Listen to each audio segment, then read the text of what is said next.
Okay. Welcome everyone to this is a fun one. This will definitely be a fun one, especially as it's an album that I have so many fond memories. But anyway, before we start, Stevie, Miss Miss J, a day, how are you guys doing? Doing well, thank you. Very Good excited because evening. Karyn White's also coming to Nashville, so excited. Okay, is she still coming? I was checking her dates and she had St. Louis. So when is Nashville? September 3rd. September 3rd. Okay. I needed to double check on that, but that would be great. Hopefully, Karen shows up tonight, but you just never know. Stevie, how have you been? It's your trip to London. How was it for you? Your visit to the I mean, capital. well, I'm exhausted today because I came back from Liverpool last weekend. Today I travelled over to Liverpool today. Okay, my hometown. Yeah, I went over there doing a bit of a recording episode 9 of In Search of New Jack Swing. Ah, No, not episode 9, is it? Yeah, episode 9. okay, No, okay, I get mixed up. Episode 8 because okay. episode 7 comes out tomorrow, which is the London edition. Mhm. So episode 8 will be the Liverpool edition the following week. I've had an incredible. Maybe I shouldn't say an incredible New Jack Swing Hall in Liverpool. Just blown away. Possibly better than Liverpool. Sorry, London and New York. But I'll save it for that editions anyway. But yeah, Okay. episode 7, London edition. We've got a very, very special guest. I won't give you any spoilers because we've got Mandy, we've got VJ in the episode, but we've also got another special guest that pops up. And you'll see it tomorrow, 4 p.m. UK time premiere. Anyway, that's enough. That's enough plugging. But yeah, I'm doing great, mate. How are you? And how's the day? Oh, did he freeze? He's froze on us. How are you a day anyway? I'm doing good. It's been really nice being back home. My internship ended on Friday, well, yesterday. Oops. I think I've But yeah, I'm very excited. But now that I'm, done with school, done with summer, I really just want to travel now. I want to travel somewhere and then get back to That work. makes sense. Yeah. yes. Well, we want to welcome Niels out in Denmark. Welcome. This is your probably one of your first times connecting with us live, so we're always appreciative of that. Chim Beats, welcome. We haven't seen you in a while. I know you're coming in and out. But guys, as you come in, if you put your name down, we'll give you a shout out. And remember these as we talk about these albums, it's you guys are part of the discussion. And so we read it off. Swift, how you doing from New Jersey? Welcome. It's a good thing that we're getting in tonight. I'm out in Kent. Steve is in Manchester. A day's out in Nashville. So it shows that we're really global. And Mac, welcome. Okay. Um, it has been a busy day, but I'm really glad that we could meet up again today. Um, I'll start with you, Stevie. What are your memories of this Karen White album? Um, if I'm really honest, back in 88, 89, it was all about the singles. Obviously, 88, Secret Rendezvous was it was everywhere. The Way You Love Me was everywhere. Superman was everywhere. I didn't buy it for some reason at the time. I didn't buy the album. I just bought the Mm, singles. So it wow. was an album that I caught up to a bit later. Um, it's an album that I've only listened to half of, and they're mainly the singles. So going through this album again was there's some gems that I've never played before that have just like, Wow.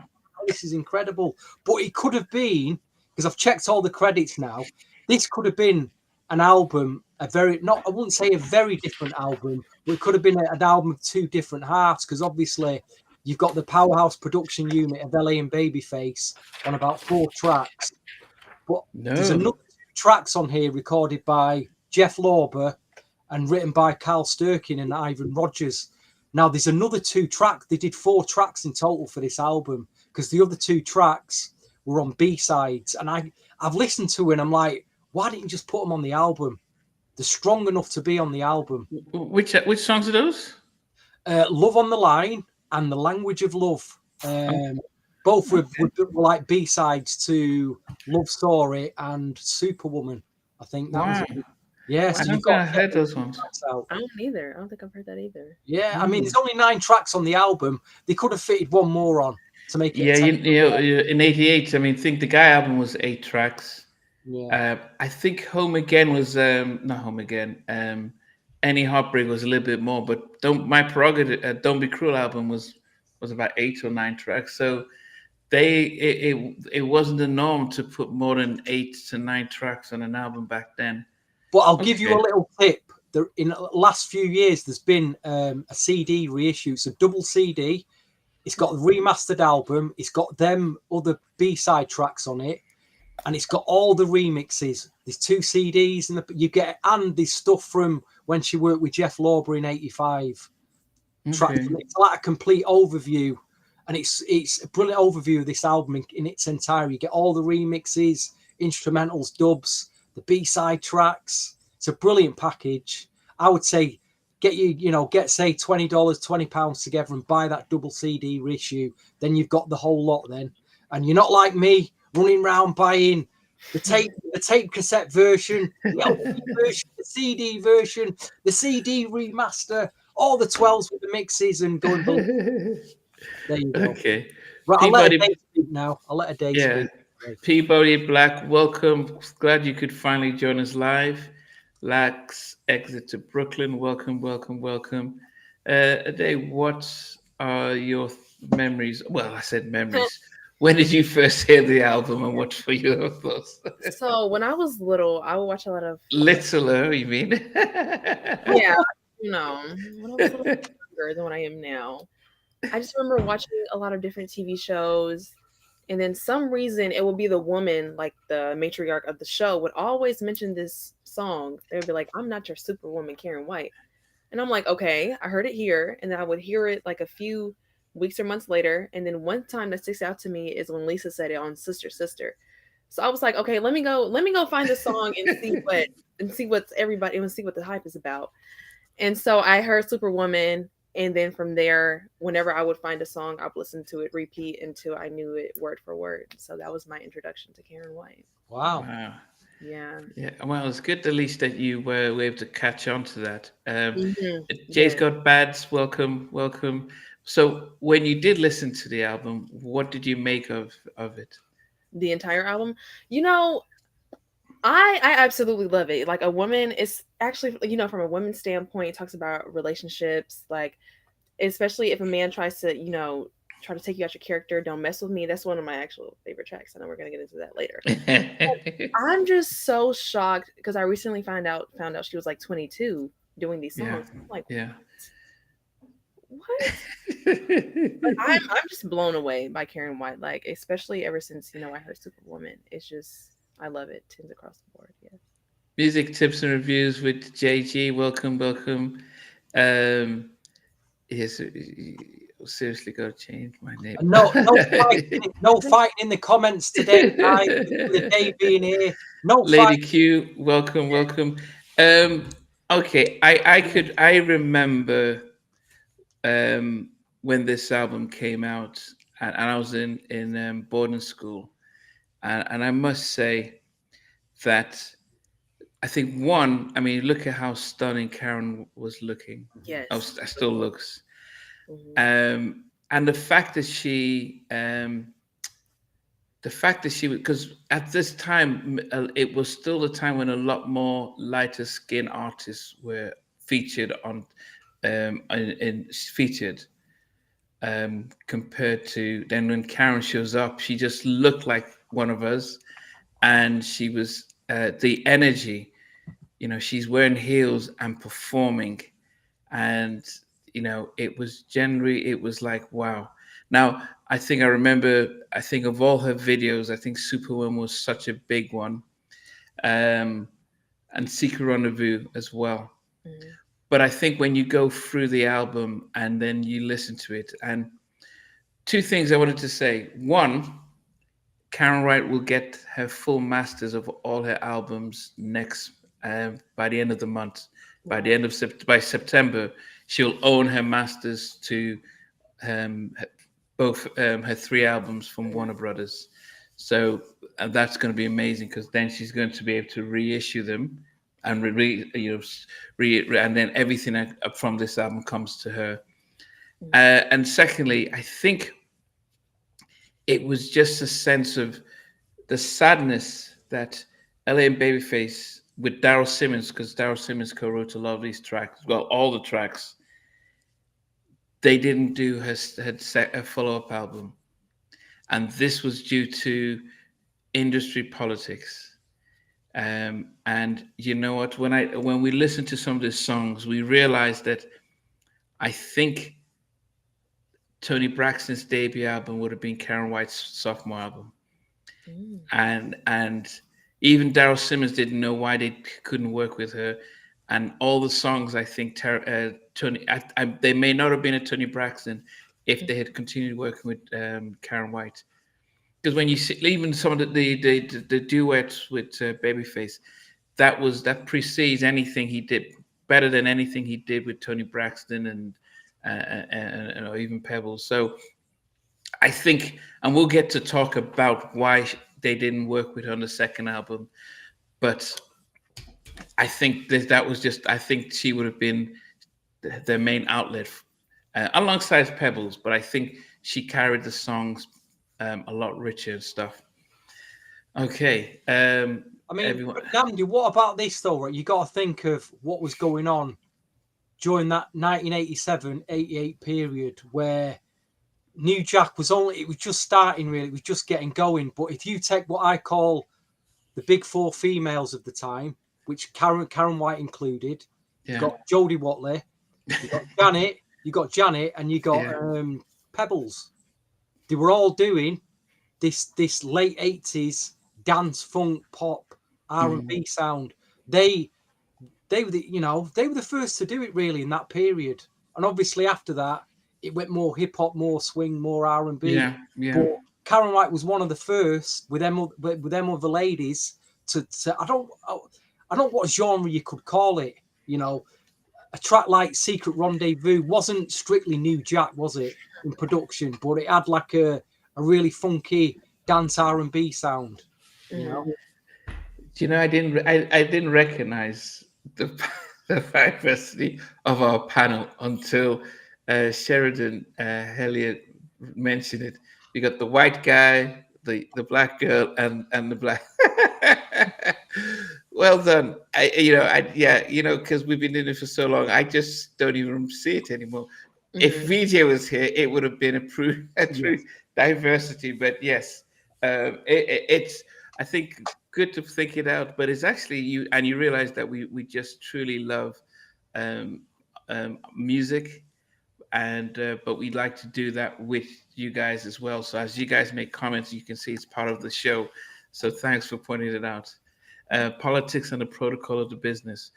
So what happened was they'd finished this album, it had done extremely well. L.A. Reid was dating Pebbles. Pebbles was signed to MCA. Karyn White is signed to Warner Brothers. I can't remember his name now. The head of Warner Brothers Black Music. Benny Medina, head of Warner Brothers Black Music, invited LA and Babyface to a Warner Brothers convention because they were about to showcase some of the music, the new artists that they were coming out for the new year from 1989 and 90. And they were really pleased with what they did with Karyn, and they wanted them to come and sit with the head honchos and say, look, these are the guys responsible for the success with Karyn and all the other artists. LA brought Pebbles, his girlfriend, and Benny met them and said, hey, what's going on? She can't come in. And LA says, no, but she's with me. He says, no, she can't come in here. And he didn't explain why. They had a little argument, and LA, Babyface, and Pebbles left. And they never got to call them to do the sophomore album with Karyn White. And Karyn White they said, "Look, we're going to get Jimmy and Terry for you," and she was dating Jimmy Terry Lewis at the time, and they just thought, well, these are the guys who did Janet's album, so let's get them to do your sophomore album. Mm-hmm. 5 years later, L.A. Reid and Benny Medina meet up, and then egos aside, and he says, "Man, do you know what happened?" He says, "Pebbles was the direct rival for Karyn White, and we had all the Warner Brothers executives in there. And if you brought in the enemy into the camp, it would have been bad on me and everyone else." And he said, "But why didn't you tell me? We could have tried arranged stuff." But and that was why LA and Babyface never worked with Karyn again. Now, Karyn didn't know this. She thought that, they wanted to do their own thing with Tony Braxton and LaFace Records. So when I interviewed her, I told her, "Look, I just heard L.A. Reid explain his whole story in a podcast just a couple of days ago," and she was stunned. And it's such a shame because as much as Jimmy and Terry are probably one of the greatest producers, they themselves realized that they just didn't have the same magic connection with Karyn as L.A. and Babyface, because Babyface and Darryl Simmons wrote the lyrics that really were great with Karyn. Karyn White was singing background with Johnny Gill's and Fair Weather Friends. So on Johnny's debut album, Karyn White's doing any of the LA and Babyface production, Karyn White's singing the backgrounds. So she was part of that whole thing. And so they had such an amazing relationship, but it was such a disappointment. And I think, as I said, what they did with Karyn White is what they put out to Tony Braxton. And I think, it just changed the course of history. Namdi, you make a big deal of LA and Babyface not being on that second album. Yeah. Now, for me, I could make a big deal of the two other songwriters here who were just so underrated, but Ivan Rogers and Carl Sturkin. Now, did you know they also wrote songs for Rihanna's first album? Yes. They've been writing songs for years, mate. They've been having hits that you wouldn't know about, pop hits for years and years. They didn't continue working with her, which is just a bigger travesty as LA and Babyface, for me anyway, because I know their back catalogue, Yeah. And in the early 2000s, they end up writing, helping Rihanna launch her career. So they're just as big, mate. But you ain't aware of them, that's all. Yeah, but no, they didn't do Superwoman or Secret Rendezvous or The Way You Make Me Feel. I've no issues with Karyn's second album, Romantic. I think it's a brilliant album. Overall, I think it's a stronger album, but that's my opinion. Romantic was their first and only single that went to number one. It's a great album, though. Great album. But yes, it definitely was. But it was no debut album, and it didn't have. And see, one of the things you realize when you think of an album, you think about the songs that connect with your audience. So when she's performing now, she's not performing the second album. It's really the debut album, because that was mainly the one that her core audience remember. Mm-hmm. So it's always about, okay, you're not only making sales, but do you have your catalog that when people are listening, which album are they going to listen to? Which songs are they going to listen to? But, it's history, but this is where we are and stuff. Changing sound again. I mean, like I say, I was making this point about this late 80s period, just pre-New Jack, of this up-tempo dance, funky R&B sound, which was mad. I don't know why in fact, Doja Cat. If you've heard the new Doja Cat record, the sound I'm talking about now is coming back. Heavy. I don't even when it comes to her first album. When I think of women in the late 80s, my mind goes to those slow, sad love ballads, like Karyn White and a Mickey Howard from that time, the Love Under New Management and Superwoman. The slow ballads. Was that something that originated with that, or was that just that's come out of 80s soul? Really, it was with an 80s. If you were buying soul in the 80s, you were always getting them big ballads. They're all over them albums. So even comes out a Quiet Storm from the 70s, so 70s, 80s. So that's just a continuation. I'm just going on about a particular, because obviously when you go to a club sounds change as decades go on. This particular period, we just had this really funky R&B groove sound that I just think is fantastic. That you hear in the new Doja Cat record, which is very Janet-esque, late 80s Janet-esque. Anyway. Yeah.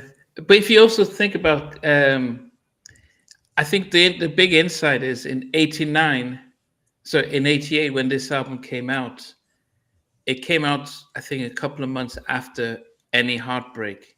Mm. Well, Karyn White was still, while they were recording her album, she was singing backgrounds on Fair Weather Friend. Johnny's album didn't come out until 1990, so he was doing the Any Heartbreak at the same time he was recording his debut album. And even though it came out, it came out after the Poison album, it just shows you the time frame what Ellie and Babyface were doing, because she's all over Fair With a Friend and My, this singing background, and so Johnny already knew he had a hit and stuff. But anyway, Swift, welcome. Benson, welcome, Lady Q. As you come in, let's greet you guys. What Benson says is, have you heard the duet with Randy Jackson? Love, what was that one? Have you heard the Karyn White duet with Randy Jackson, Love Thing, off the Randy Jackson The Gypsy album? No, I didn't hear that one. I'll have to dig it out again. I'll have to dig it out. Okay. So, what else do you want to say about this before we move in? I think the question you had today about the women prior to Karyn White at age 22. Most of the women who came out in the 80s they wore dresses. Regina Belle, they were, Anita Baker. They were a little bit more sophisticated.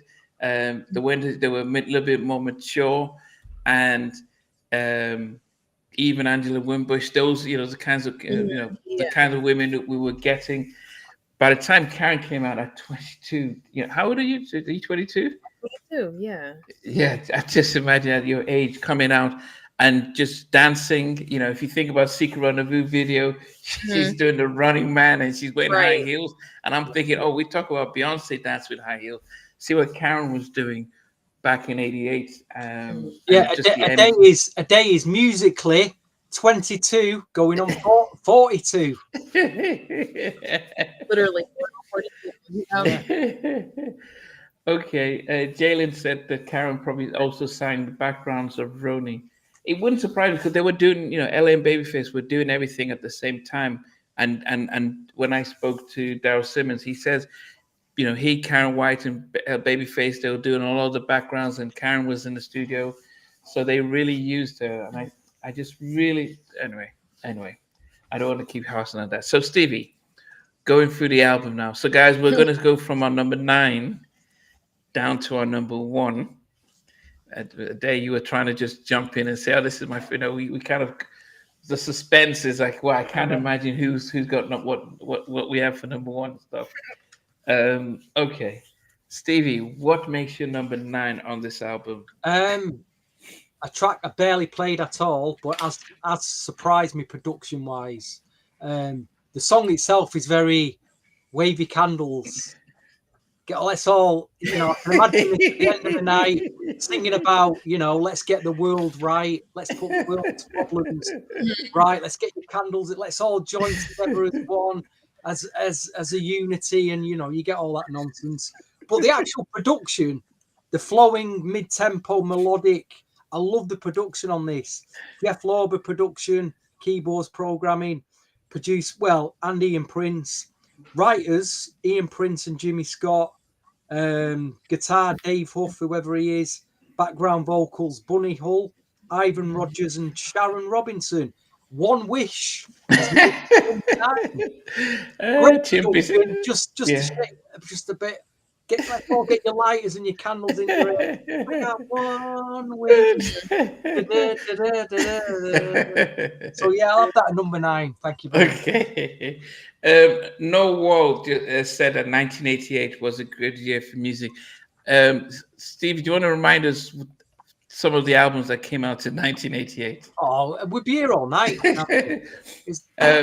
we had in the month of June. For those who didn't know, oh, well, in the end of May was Albie Shaw's um oh, I can't remember this album. Albie Shaw's debut album. We had the Troop album. We In had the fact, Guy there's album. one answer to this question, Andy. Tell him to go back and watch the 1988 podcast episode. Yeah, We need the views, people. We need the views. Please watch that podcast. yeah. And that will tell you Well, everything you need to know, what music you need to buy from 1988. yeah, we had Any Heartbreak and Don't Be Cruel, and of course Karen White's album. It was probably one of the, apart from '94, probably one of the greatest years of music, foundational music. So yes, You see, Jalen says, "Is it fair to call Karyn the queen of New Jack Swing?" It's a big, I yeah, why not? I think from the way I mean vocally, with especially with the up tempo tracks, especially with those up tempo tracks. There's one track here that I said it was like they said, like, they took "Don't Be Cruel" and switched it around and she sang it. She handled she handled it. So I don't think there's. I think Beyonce is the only one that's come close to being able to sing fast and dance and perform like this. So Pebbles I would give it the big challenger, because her two albums that during that period, yeah, but the 88 and Pebbles, 1990, there were big albums. Those very big, lot of big New Jack Swing on. Yeah. No wonder Benny Medina. yeah, he was like, yeah, get out, because she was the direct competition. Imagine coming to Michael Jackson gathering and you're bringing in Prince. It's like, come on, what's going on here? So yeah. Well, let's bring it out of this, Namdi. Who had the better vocal? I think it was Karyn. I think she could handle the up tempo and the ballads as well as singing while she did. Pebbles, because no, Pebbles was amazing. She's a special artist. We're not knocking it at all.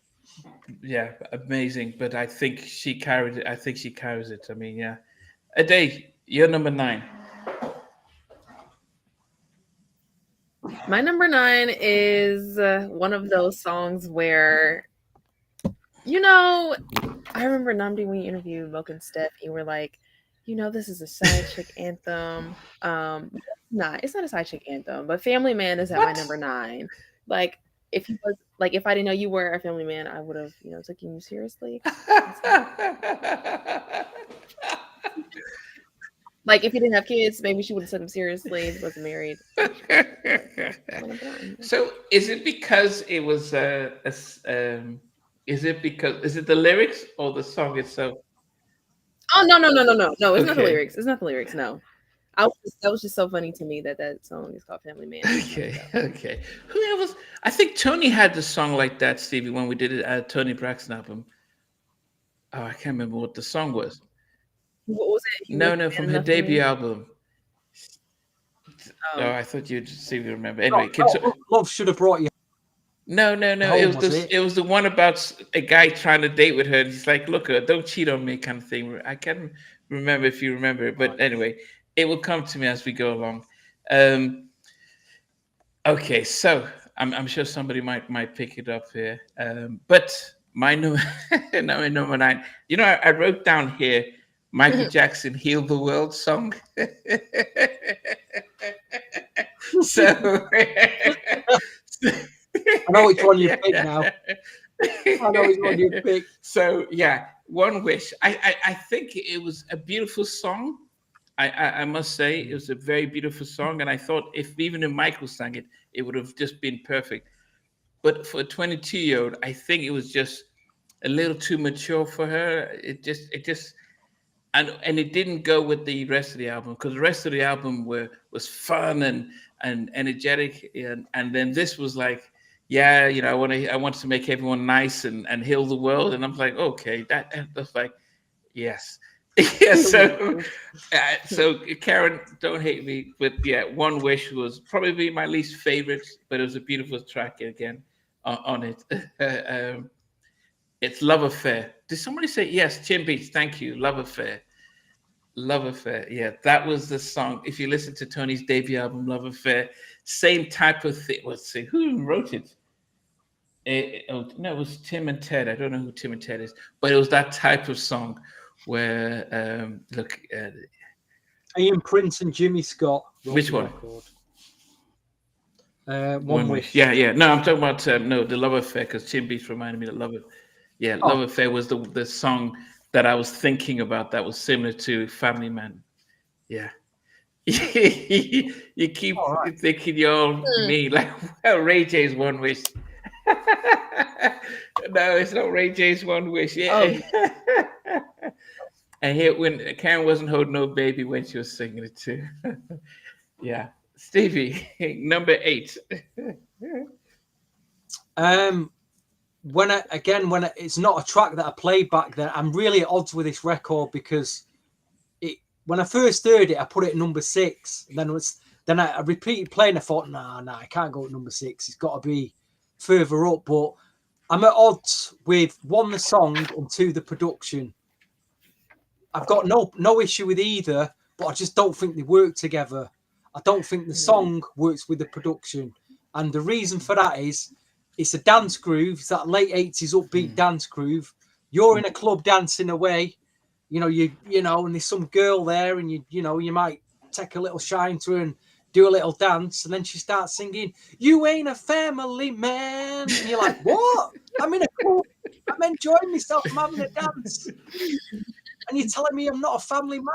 I'm not a family man tonight, dear. I'm out in the club having a drink in the VIP, popping bottles, getting my groove on. So that's what I'm saying. I'm really at odds with this song. It's like, I think there's nothing wrong with the song, but should it have been a ballad? Shouldn't they have made it into a mid-tempo ballad rather than an upbeat dance groove? I don't know. I like the production. But again, so it's ended up at number 8. Could have been number 9. But I do I like the production on it. Yeah. But I'm just at odds with the song. Okay, not a problem. Yeah. Yeah, Benson was saying that Karyn started doing Jeff Loberg's backgrounds and Facts of Love. Okay, Mrs. Dave, what is number 8 for you? Yes, I agree with Stevie. Like, I love the song. It's just not one of my like tops. I'm gonna have to put One Wish on number 8. I love a good slow jam, but I agree. Like the rest of the album is so strong. We're hearing her best vocals that she can absolutely give us. It's just a little slow. It's very different. It's very unique. It's in like a little world island of its own than the rest of the album. Yeah, that's my number 8. Yeah. As I said, it was one of those, it felt like a bonus track, and I was like, yeah, goodness, yeah. I mean, would I have preferred it on it than without it? And if it wasn't, maybe, I don't know. Anyway, number 8 for me is another track which I thought was good, a good song. A little old dated when it came to the for 22-year-old. I felt that it felt like it was for 35-year-old back in those days singing it. I like the backgrounds, but it's Tell Me Tomorrow. What? Tell me tomorrow. That's your number 8? Yeah, it was. It was. But Karyn got some publishing on that. She did, and she co-produced it. Oh, Karyn, sorry about that. But it was. Yeah, it was. It was. It was. Tell me tomorrow. Yeah, I mean, remember, she was 22, and this was not a 22-year-old singing this song. It just felt. It just like, yeah, this. It was. I'm just. I feel like I was getting there. Now, it's a beautiful song. I wrote here, good song, nice ballad style, nice background vocals. Tell me tomorrow. But I just felt that of all the songs, now, as I said, I love the album, and all the songs are A1. Not the Jeff Loeb. Yeah, I think the 2 Jeff Loeb songs, I just kind of, and it's because Ellie and Babyface and Darryl Simmons, we have to remember Darryl Simmons. They did 8 of the 9 tracks on this.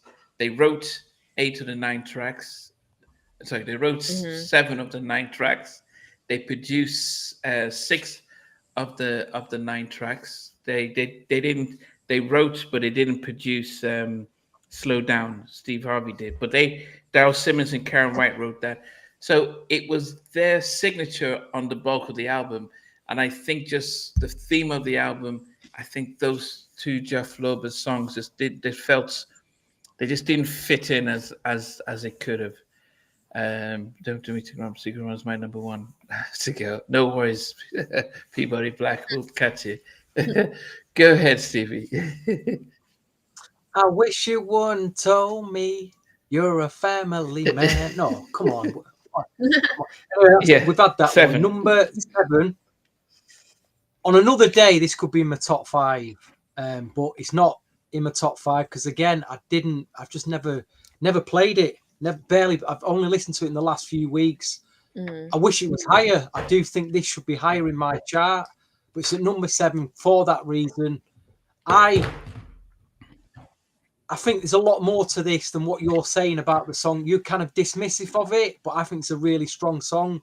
I think it shows her vulnerability about not wanting to be told tomorrow. You know what I mean? She don't want to be let down. Let her just have another night with a loving question, whoever that was at the time. Don't disappoint. Tell me tomorrow instead. Again, it's another flowing, melodic ballad mid-tempo, Jeff Lorber on production. I really like this record. Unfortunately, it's at number 7, though. I've just not played it enough. And that's the only reason because I've not played it enough. I just didn't listen to it when it came out. But like again, on another day, a year from now, it could be in the top 5. You went yeah. I had a number 7, and you put it at number 6, and you made it seem as if I'd almost. No, it's at number 7. You've got it at number 8 now. Yeah, number 7 and 8. So there was just a difference between a shift there, but. Yeah, but you're kind of. I'm not dismissing this song. You are. You're just like, oh, it's a bit this and a bit that. I'm like, whoa, come on. It's an amazing album. But I said if I'm ranking it, of all the songs, it starts at number 7 for me. But you've got a number 6, which. No. Sorry, number 7. So I've got a number 8. So it is just a slight difference between the two. Well, not really. It's a big jump from 8 to 7, Andy. On a 9-track album, it is. On a 9-track album, it's a big jump. So, Ade, what is your number 7? Oh, y'all are going to be shocked when I tell you where Tell Me Tomorrow is on my list. But at number Slow Down. Wow. Slow Down. Yeah. Why is that? 7. If there's a song that I know that I can play repeatedly, especially since, we are doing the deep dive of our debut album, there are songs that I was like, okay, let me refresh my memory. I will play some songs and repeat and some's like once. So Slow Down was like, Slow Down, Family Man. Slow Down was one of those songs. It's not in my top component. Well, for me, number 7. Don't mess with me. Don't mess with me. Don't you mess with me. Yeah. I mean, so for me, when I get to number 7, when I get from number 7 to number 7 to 3, there was margin of error, slight margin of error for all the tracks. Now, I think if they had produced this for Michael Jackson of his Dangerous album, I think it would have been a hit because I didn't like the baby, baby, baby. That was the only part that really gets me with that track. But I just love the energy, the whole vibe. I think Jamalus, LA Babyface and Daryl Simmons really did an amazing. Yeah, got it. I tried to sing on tune that time, tune beats. But yeah, it's very hard for me, as I said, from number 7 to number 3. There was very small margin of error right there, very small margin of error. But yes, Don't Mess With Me, amazing song. And this is where we're asking the difference between, say, Pebbles and Karen White. Here she is singing changing, just using an octane range, and then she does, the slow ballads, and she can just flip between the two. Love the track, but there were some others that were just a little bit. I love a lot more, a little bit more. Yes. Yeah. Yes. Okay, Stevie. Gosh, I really ummed and ahed about where I should have put me in my top in this 9, and it is a top 5 record. It is a number 1 record. It's a huge record. It's what I call, it's a classic housewives record. Classic housewife. And this is why it's at number 6. My main reason is there.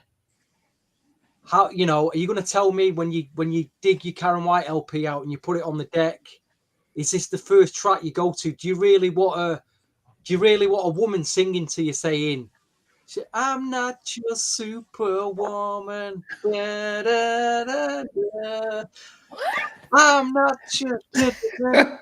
I mean, as a man, do you really listen to that record a lot? I'm just speaking to men here. Men, do you really listen to that record? I don't listen to it. It's a classic. It's a brilliant record. The song, the lyrics, everything about it is a classic. But do I listen to this record all the time? No, I don't. Should it be in the top 5? Yeah, it probably should be. But I've got to be honest, what do I listen to more on this album? What am I going to play more on this album? So for me, Superwoman gets a very respect. I couldn't put it at number 9 because that would have been very disrespectful, how big the record is. It's gone in at number 6. No, I mean, I don't. I mean, yeah. Well, anyway, I think I'm not a woman. You know what I mean? It's like this woman singing shit. If you're gonna be with a woman and marry her, you want her to be Superwoman. You don't want singing back to you that she ain't. I'm not your Superwoman. So, yeah. Right. Okay. Well, yeah. Maybe once It's a great song. She's talking about being taken for granted, and let's flip that. Men do take women for granted. Let's get this right. I'm not ignorant to that. Us men, we forget birthdays. We forget. We'd like to forget Valentine's. Really, it's just like, damn, we've really got to do Valentine. Really got to buy some flowers and take her out for a meal. It's like, it's just a chore. Women expect that, don't they? Expect the make an effort. So I understand she's talking about you're taking me for granted, and men, in a way, should listen to that record. You shouldn't cheat or whatever on you, but yeah, one of them. Jaden says, "I don't even understand the concept of Superwoman."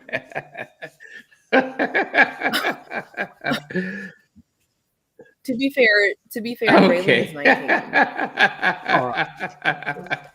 Okay, that makes sense. In the 80s, I'm not your Superwoman, Lady Q. Okay, go ahead, Dave. What did you put down for number 6?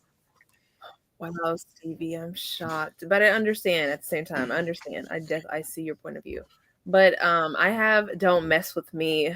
I love that song, like especially her being 22, my age. Queen, I see you. Like, yes, you cannot let these people mess with you. They'll try to put it in your face, Andy. No, they cannot mess with you. I love that song. Yes, I love it. Lady Q says, "Yeah, Superwoman." That was Little Mo, and yeah, okay.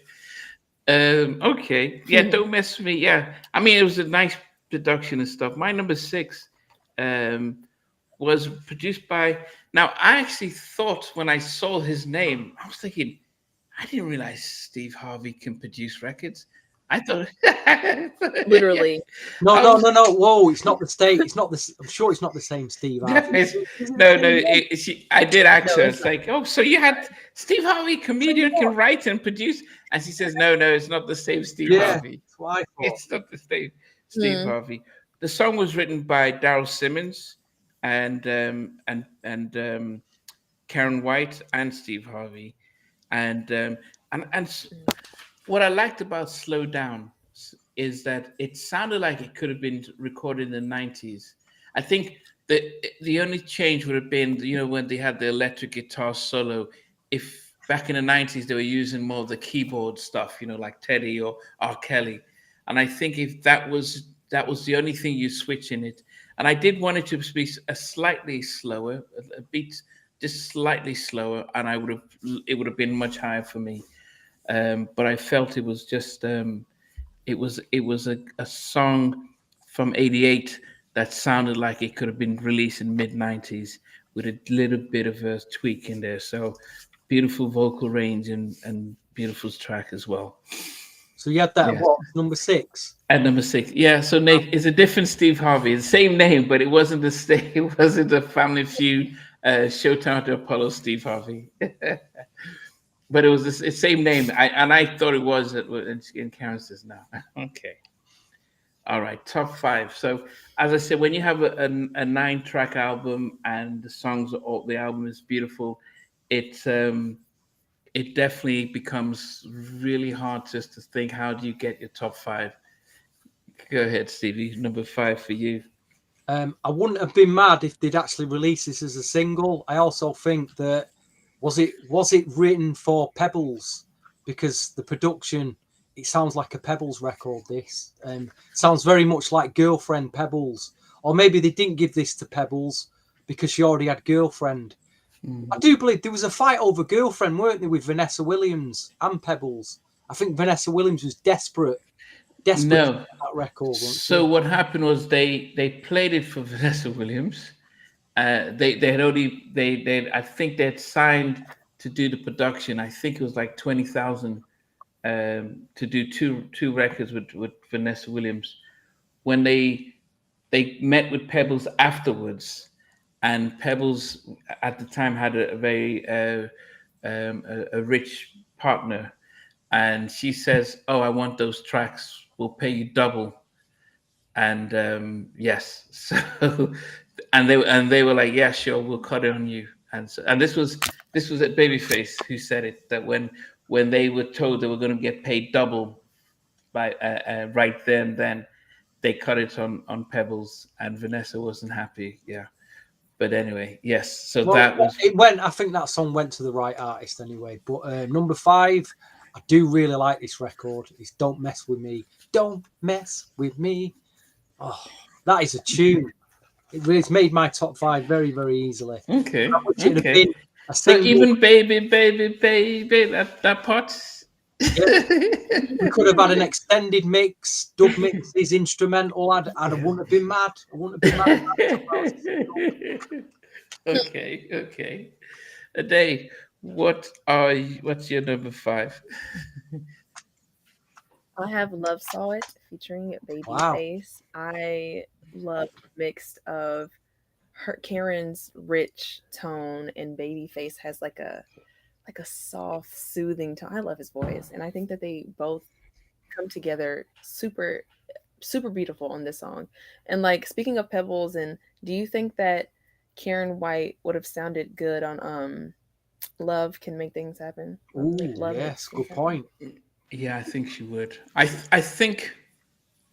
think she was their best muse, and I think that's what Daryl Simmons alluded to, that there was such a relationship with Karen that they used her a lot more, and I think she got that. She interpreted the song. I mean, other than the Babyface album, they don't normally do 6-hour songs for an artist.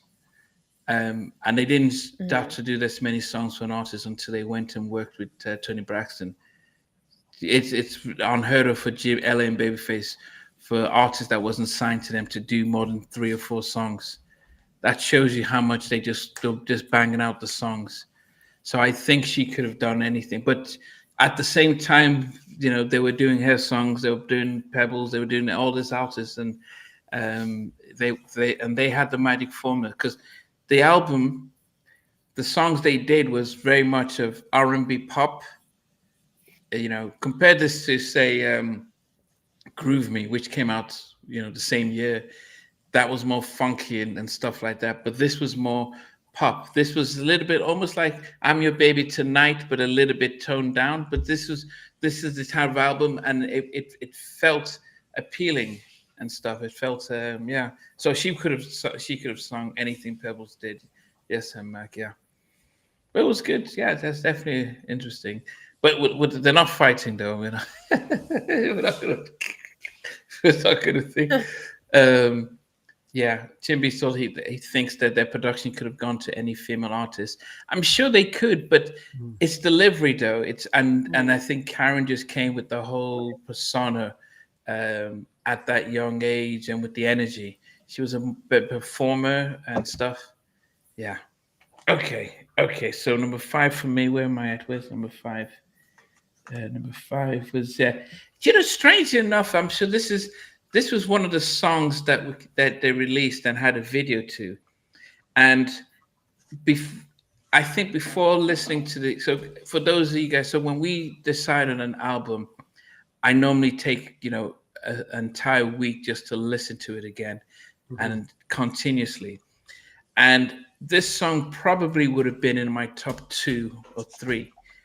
But when I've deep dived into this album, The Way You Love Me is at number 5. Wow. It's because because I've heard it so many times. Now I saw the video, loved the video, loved her outfit, loved the colors and everything. I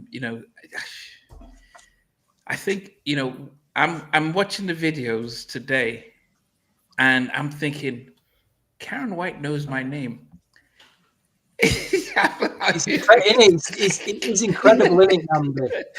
You got to pinch yourself, haven't you? Yeah, because I'm watching the videos. I'm thinking, I remember watching them as a kid. I'm like, wow, this is amazing. And the way, like 35 years on, mate, you just wouldn't have thought it, would you? She sang me "Happy Birthday," and I'm so forever grateful. But The Way You Love Me, and now that's why I said to guys, from number 6 to number 2, the songs, there was very little. It was just pretty much maybe because I've heard it over and over, and I just had to keep listening. So The Way You Love Me is an awesome track, written by Darryl Simmons, Ellie, and Babyface, but it's at number 5. Yeah, not much I can say about that. It's beautiful track, but there are 4 songs I love better.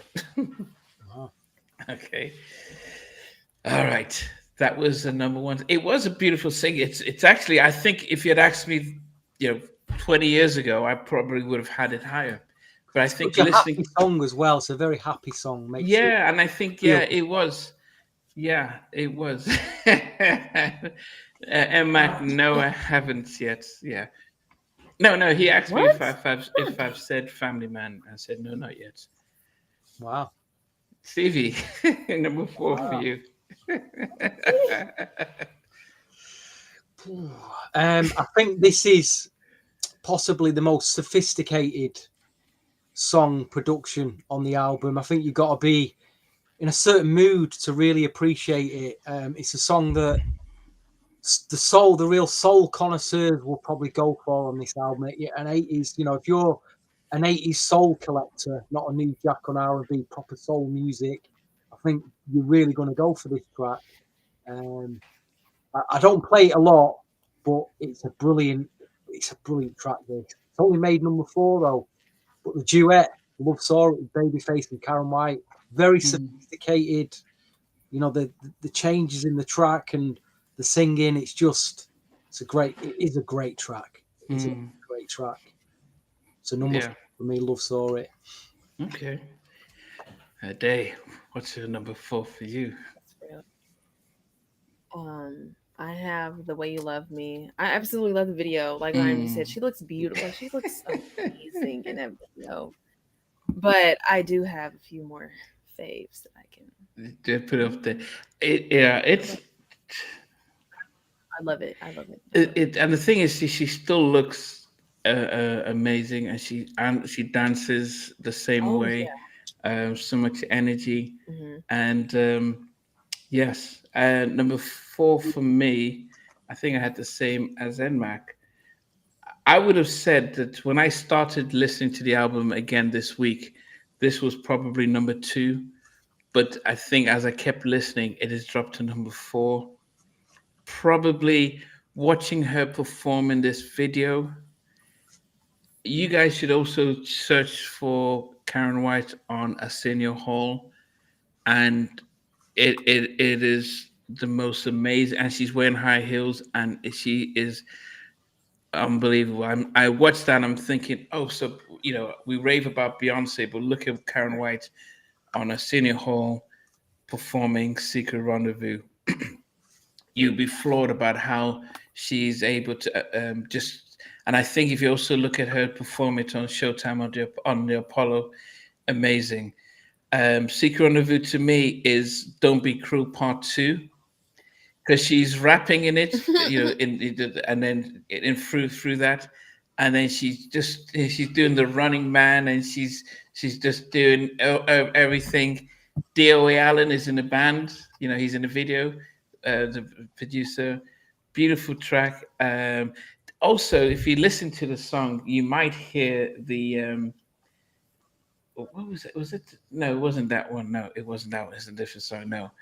Yeah, she was amazing on the senior hold. Yes. And I remember just watching this and I'm thinking, what is this? Who is this beautiful angel just smiling and dancing and, fun videos. And I think she just gave, well, no, those 2 videos were fun. This Secret Rendezvous and The Way You Love Me. Superwoman wasn't as fun. It was like a movie, and especially, but I'll talk a little bit about that later. But Secret Rendezvous, number 4, loved the track. It would have been higher, but then I've listened to some of those 3 other songs that I just thought they've edged it.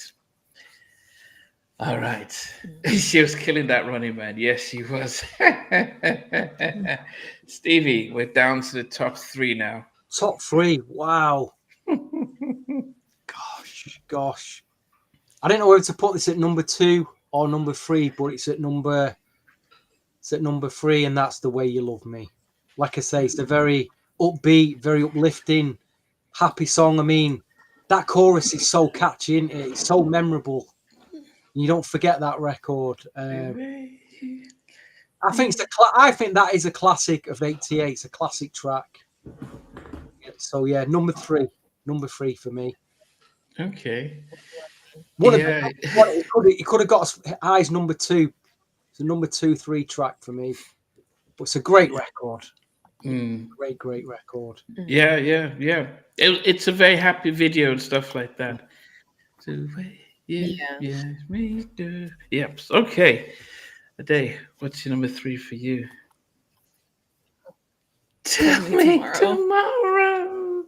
I love that song. You put that there. I'm happy. It is, I'm happy you put that there. I love the slow ballad.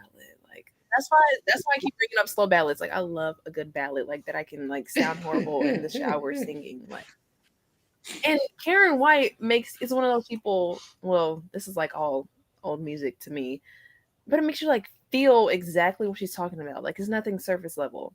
Like Queen, I can see it in my head. I can see it. And then you mentioned like her still looking beautiful. I don't know if you saw her story, but she posted something where she was like doing the new photo shoot, and me and Jalen were just literally fangirling over her. Like, it's her queen. It's her girl. Yeah.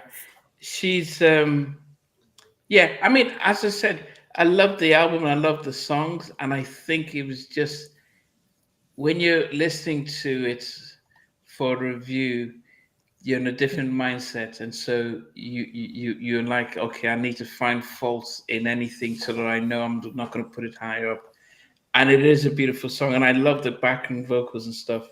And I think her relationship with Jeff Loberg is evidence in how they work together. So yeah, there's no shame in where you put it at number 3.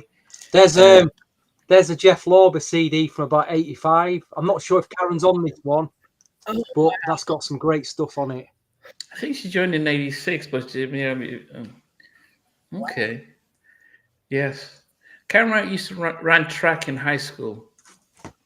Yeah, she ran track in What? high school, and she was really good. But she had a choice to make when she grew up in LA, singing or track. Mhm. Number three for me, I was in boarding school, and if you ever read the story of Oliver Twist, asking for Mhm. more, Please, um, sir. Please, yes, sir. Can I have being some in more, sir? yeah, Please, sir. What? we What? we we barely ate it. Yeah, I mean the school feeds you, and if you're a junior student like I was, the seniors would take the bulk of the food. Um, and so when I always remember that this song, when I listen to it, takes me back to boarding school. And when she sings, when she talks about breakfast, when she talks about eggs, talks about the juice, and back then I was like, man, I was so hungry. I wish I could actually see the food she was singing about. So I'm starving. He's starving away. And he's listening to a song about eggs and juice. when anytime the song comes out, I could actually see the food because it takes me back to there. Mhm. Um, but then I was young, I came 10, 12, I can't remember. So when she's singing about I'm not your superwoman. Now, of course, I was a big comic book fan. So I'm thinking, oh, Superwoman, what's going on?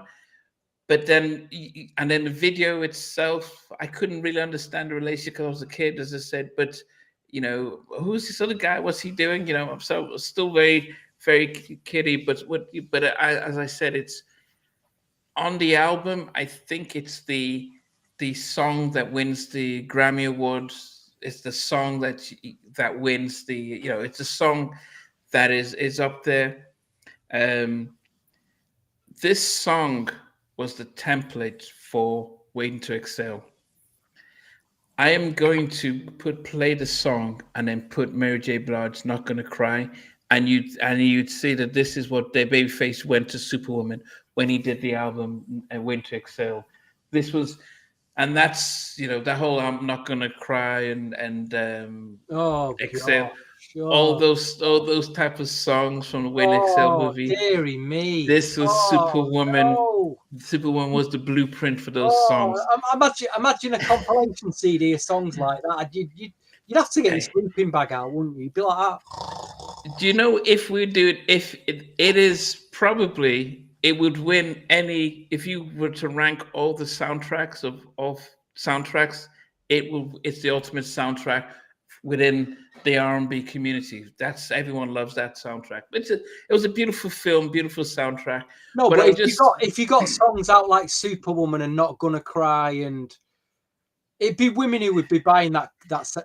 necessarily. It would be. I I defy any man to sit there and go through Yes, like 15 tracks of Not Gonna Cry and I'm Your Superwoman and love okay. I oh, I I think because I'm a come on, therapist, I come can on. I can Look, tap into this. you'd be the only guy to buy a copy.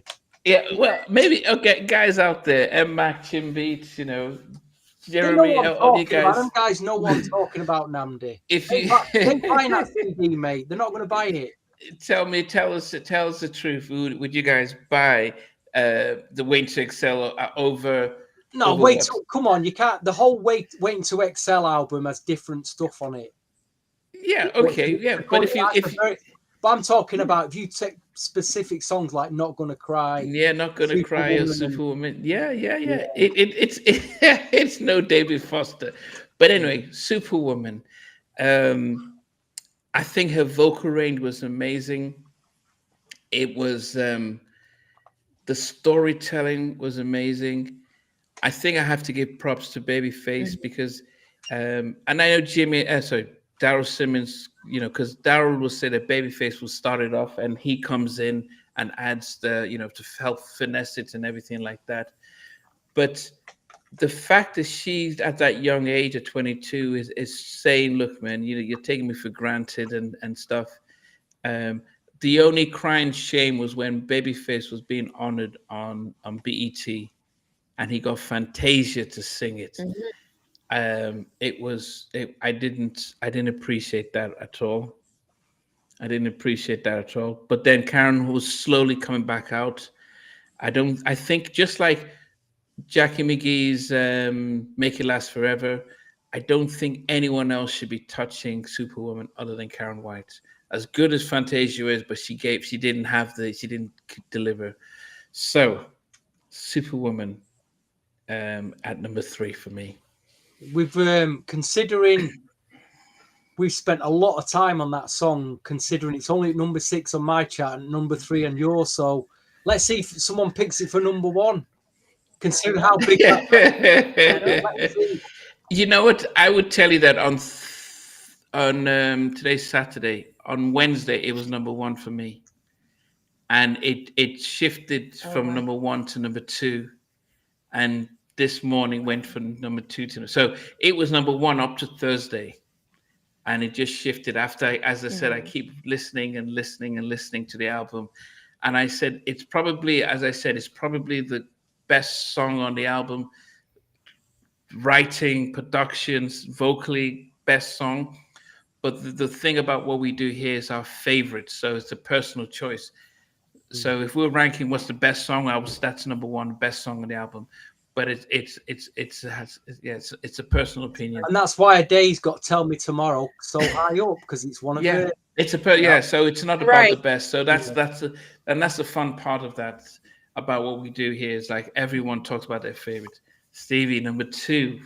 What is number 2? Akira. We've got a unicorn with us this evening. That's a revelation, isn't it? That's Akira. Wow. He's from Uganda. Okay, welcome from Uganda. Niels, no, Gladys Knight did also Superwoman. I don't think she did, unless it was. It could have been on an award show. I don't know if she could have performed it on an award show. But it's Karen's signature song, and she'll own the rights to her catalog in a couple of weeks. Stevie, number 2. Oh gosh! Yes, Tim Beats, well done. Yes, he says Gladys Knight did cover it. Initially, I thought this was going to be my number 1 because I don't think this record sounds like anything else. It's a dance record. It's a huge dance record. But if you listen to the production, I can't think of anything else that sounds like it. And the backing vocals as well. When we get together and secret rendezvous, I can't sing it, but you know what I mean? When she's going in time, in time, but it's even the way she sings that's so different. But I think this is a classic. Secret Rendezvous is at number 2. It should have been number 1. It should have been my number 1. Number 2. Oh God, I love this. It's one of the first 12-inch singles I bought as well. That year was 1988. I started buying 12-inch singles for the first time, and that was like one of the first 10 I ever bought. But what a 12-inch single that was, extended everything. So yeah, there you go. When we get together and I'll be on time. Yeah. Oh goodness. A day. We're actually twinning because Secret Rendezvous was Go. at my number 2 as well. I love that song. It reminds me of just what I believe it would be like in the 80s, the big hair, the leather, just dancing in heels, like amazing. It reminds me of like a love letter to Janet Jackson's Pleasure Principle almost, but not really. But in my head it does. How somebody wouldn't see it, but I love that song though. Yeah, and she was smiling throughout, and she didn't have the uniform dancers, which became synonymous after Michael Jackson. So everyone would have dancers around her, but she was just doing it on her own. It's in order for her to be able to say, I trust my own dancing style and stuff. It's such a happy video. Such a beautiful video, such a beautiful song. Yes. Okay. Number 2 for me. I don't know what you guys think. She just told me. Oh, dear me. She was the family man. Oh no! Oh no! How is that ended up at number 2? Oh man. It's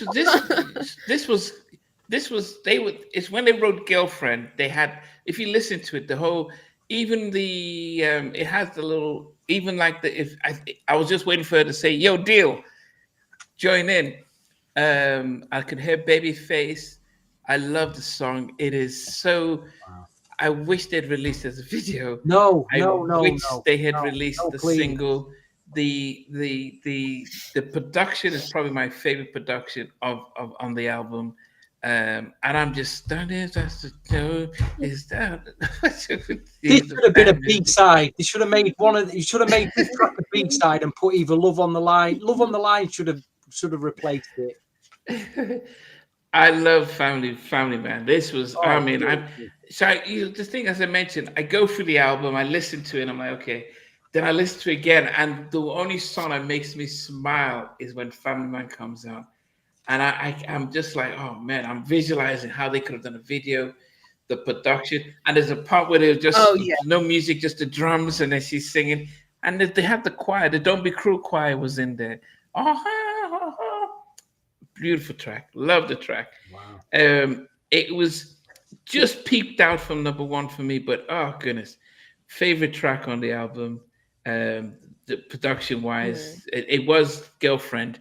The whole structure of Girlfriend and everything like that. And Don't Mess could have been big. Yeah, thanks TL. Yeah, Family Man could have been a big track if they'd released it. And I actually think it would have caught on better than the way you love me. Not to say that they shouldn't have released The Way You Love Me, but I think Family Man would have been a much bigger productive track. Yeah. It is this. Yeah. Now, as I keep reminding everybody, I'm doing this list based on 2025, not based on 1988. 1988, I probably wouldn't have appreciated the same way, but when I'm listening to it now, and that's the thing, over time your tastes change and stuff, and when you're listening to an album, I've probably listened to this album 20 times in the past 5 days, and this song was consistent, so it knocked pushed Superwoman down by one. All right, so we're good. I'll go to our number one track. But before we do that, Stevie, you want to start from number 9 down to 1? Sure, man. One Wish, number 9. Not the Ray J version of One Wish, guys. No. It was the correct one. Number 8, Family Man. Family Man. just so odd with that record. It's unbelievable. Number 7, On a Different Day, could be a lot higher. Tell Me Tomorrow. I do really like this record. Couldn't even put it. I couldn't bring myself to put it above Superwoman, but Superwoman was at number 6. Because I thought I would have got crucified by all the housewives on the podcast tonight. Number 5 is Don't Mess with Me. Now that should have been a single instead of Family. Baby. No. We'll agree to disagree. Number 4 is the very sophisticated Love Saw It, great duet. Number 3 is the very happy, upbeat The Way You Love Me. Number 2 is one of the first 12-inch singles they ever bought, and means so much to me. Secret Rendezvous. And number 1. Now, when I first heard this record, I don't think, when a record gives you goosebumps and you really, really, really feel it, you feel your guts go when you hear it. And this record, my guts just went.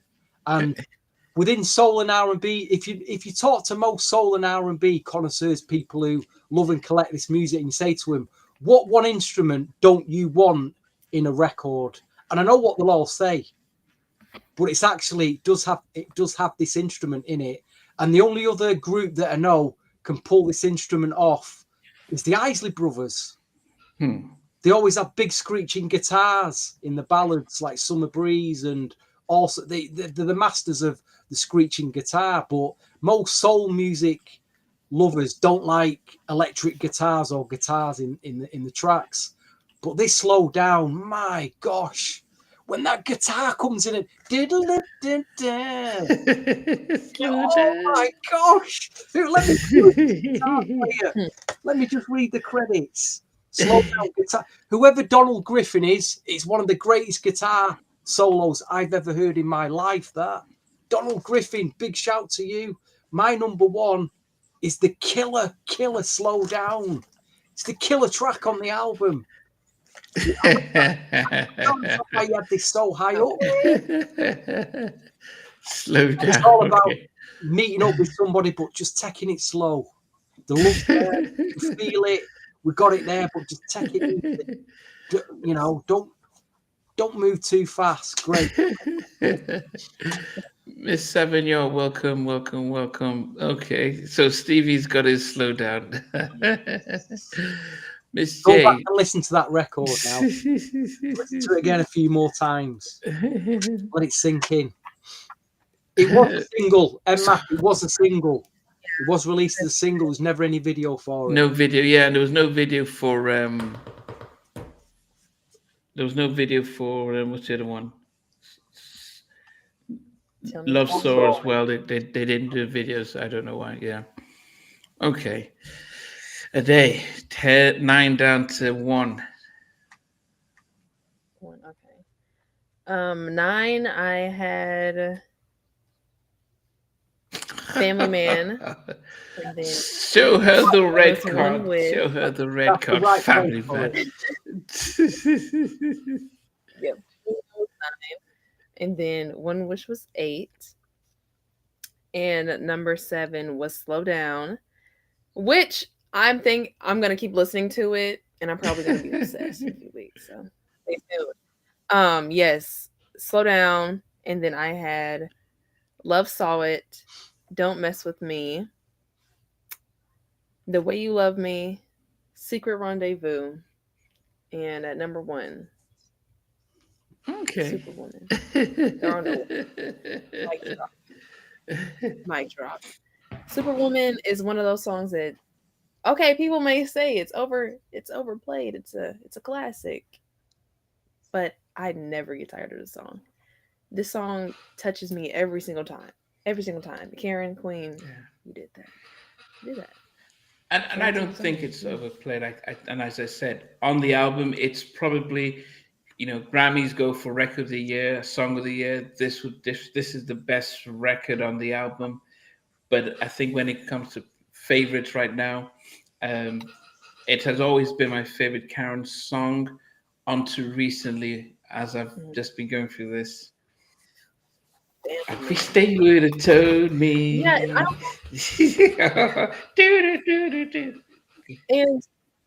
I don't know if I matured very early, but when I was watching the video at a young age, I was like, yes, you know what? Forget that man. Go. There's another guy in the video that was treating her. Go with him. Get your husband. Oh goodness! Don't rush, baby. No, I think someone's picked it at number 1. I'm happy that the amount of time we spent talking about it, and it's rather fitting that it's a young woman and not 2 guys that have picked it. So it's right. Right. I'm happy about that. Yeah, it is. Yes. Everything. Okay. Yeah. At number 9 for me was If I Had One Wish. I was trying to get the Ray J version. I can't remember. Ray. Oh. Yeah. As I said, beautiful song, beautiful message.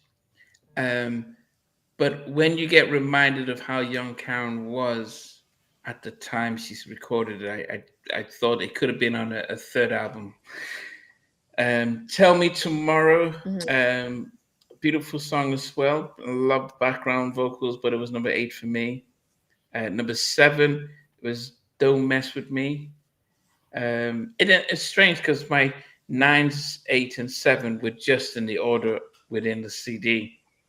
At number 6 was Slow Down. Yeah, which was, I loved it. I think if they'd swapped the electric guitar to keyboards, it would have been a 90s track. It really carried it, stayed true to. It was a song that could have continued for another 10 years, and I would have still thought it was a classic. Number 5 for me was Don't The Way You Love Me. Beautiful song, beautiful video. It reminds me of one of those like Pretty Woman kind of if they did a music video for that. I can see her with those big green shopping bags. Number 4, Secret Rendezvous. Probably at another time could have been number 2 or 1. Number 3 was Superwoman. You know, always takes me back to the days when I had no food and I was starving, and she's singing about food, glorious food. Those eggs, and I almost did a video yesterday morning. I was gonna bring out bring out some orange juice and some eggs and just play it in the background and just say, Karyn, this. Please do that. You need to do I that. probably will. Number 2 was Family You Man. need to. Dude, I smile when I hear the song, and I if I could do the Running Man, I would have done it to the song and posted it to Karyn. But number 1 for me Mhm. is now I recorded a video when I was listening to the album just as prepping for the show, and then listening to Babyface, listening to Karyn, and I said, Tony, you're lucky that they couldn't work with Karyn, because they would have the way they connected with this. Now, this was a Babyface song featuring Karyn because he sang most of it, but the vibe, it's probably one of the best Babyface tracks that I've listened to that he sang on.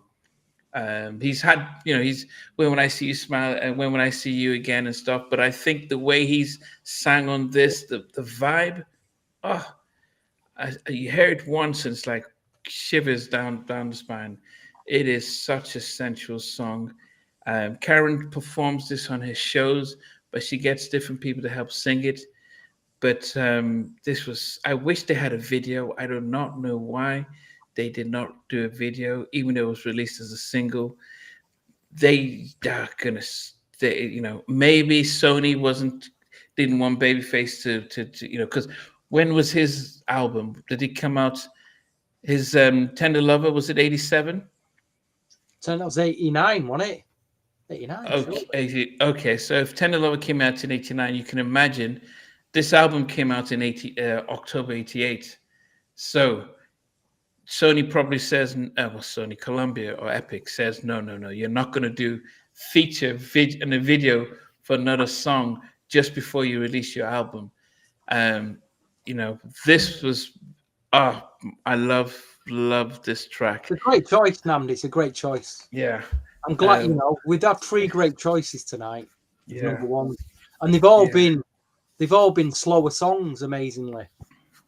Yeah. Oh, Chimby says Lovers was 80. I never really got into that Lover. I never got that. I always remember Tender Lover in 89. But I think, I think that's probably the reason why they didn't let him release the single. He never does it on tour. But that was Karyn's song, so he won't do it. But Karyn performs it with other people. He was off key on the recording. I don't know why he was off key. It's hard to imagine if Babyface was off key on that. 3 different number 1s. Everyone else had a very different number 1, and as I said, such an amazing debut album. Such an amazing debut. Look at her. She looks in the picture. Just look at that. Just look at just look at that. Just look at that. And I don't know. Yeah. So, yes. I'm glad you guys enjoyed this album. Namdi, what would you give it? What would you both give it out of 10 as a rating? Oh goodness. Okay, Ade, you go first, because out of the 10, what would you? I think the factors that lead into my number is her being literally my age. I can't sing. I cannot imagine singing Superwoman. Being, like you said, coming into a new era where the young people are getting out, they're showing a little tiny bit more skin than they did in the past, and being like y'all agreed on, the new queen of New Jack Swing in that era. Wow. I'm gonna give it a 10. Wow. Why not, eh? Why not? Yeah, I'll probably go with MMAC and give it a 9. But just at one wish, probably, if it wasn't on there, there's a reason why Make It Last Forever is my all-time favorite album, is because it just has 8 songs, and it's almost like it's short and sweet. There's very little room for error. Same thing with the Guy album, 8 songs, very little room for error. So yes, so this is a 9 for me. And as I said, it brings memories, and it still hits now. So who produced Make It Last Forever? Who produced Teddy Riley did forever? All but one. Yeah, he did. Hey, Jackie McGee was, and she should be on the show in a next week or so. I need to confirm that. But Jackie McGee was all over that album as well. That's my favorite. Yeah. Stevie, what did you give? Timmy's given 8. What did you give it? You can't rate it lower than 8. It is up there. It's 8. It's 8, 9, or 10. So you gave it a 9. You gave it a 10. I'll give it an 8. So we've got 8, 9, and 10. It's an 8, 9, 10 album. So we'll round it off at that. Okay. Yeah, New Jack. Yeah, Make It Last Forever, definitely. All right, guys. So we appreciate everyone. I think next week, VJ and Andrew are back as we go through our top 10 favorite male groups. So 2 weeks ago, we did our top 10 favorite female groups, and so next week's Sunday is our males. Stevie, Ade, and myself will be back with another album. We're going to have a conference after we close to pick the album, but we appreciate you guys. We appreciate the fact that you're part of the show, and as I said, September's back. Everyone's back to work, so and it gets darker, so we're gonna be doing a lot more shows and having a lot more fun. So till then, final word. Yes, top 10 male groups, from your Blackstreets to Guy to Drew Hills and stuff. Final words, Ade, then final words, Stevie. Yes, guys, thank you for joining us and reviewing our queen, Karyn White's debut album. She's currently on tour, so you can go to her Instagram, her website, and buy some tickets and go support her. Yes. And then also, Ade, you do your live vibes on TikTok. Where can they find you? Oh. Yes, I do. I'm trying to be hyper. Oh yeah, it was the radio show. I know you go live and then you buy a vinyl player and stuff. Yeah.